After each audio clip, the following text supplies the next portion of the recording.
பயிற்சி மைதானம்.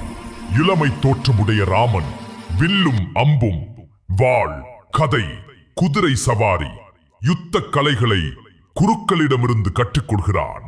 அவன் முகத்தில் தெய்வீக ஒளி. ஒவ்வொரு அம்பும் இலக்கை துளைக்கிறது. மாபெரும் வீரனாக அவன் உருவாகிறான். ராமனுடன் லட்சுமணன், பரதன், சத்ருக்னன் நால்வரும் ஒரே நேரத்தில் பயிற்சி செய்கிறார்கள்.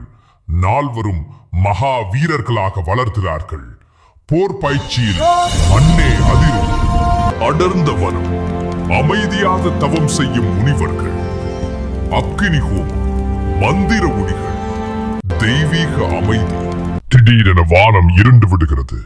அரக்கர்கள் கொடூர சிரிப்புடன் வனத்தில் நுழைகிறார்கள். தவம் தடைபடுகிறது. அக்கினி அணைந்து முனிவர்கள் துயரத்தில். முனிவர்களின் மத்தியில் வாசிஷ்டர் ஆழ்ந்த சிந்தனையில் நிற்கிறார். இந்த அரக்கர்களை அழிக்க தெய்வீக வீரன் தேவை என தீர்மானிக்கிறார். வாசிஷ்டர் முனிவர் வனத்தை விட்டு புறப்பட்டு அயோத்தி நகரை நோக்கி நடக்கிறார். அவரின் பார்வையில் ஒரே நம்பிக்கை, ராமன். அயோத்தி அரண்மனை தொலைவில் தெரிகிறது. பெரும் விதி தொடங்கப் போகிறது. அரண்மனை பால்கனியில் வில் பிடித்துக் கொண்டு நிற்கும் ராமன்.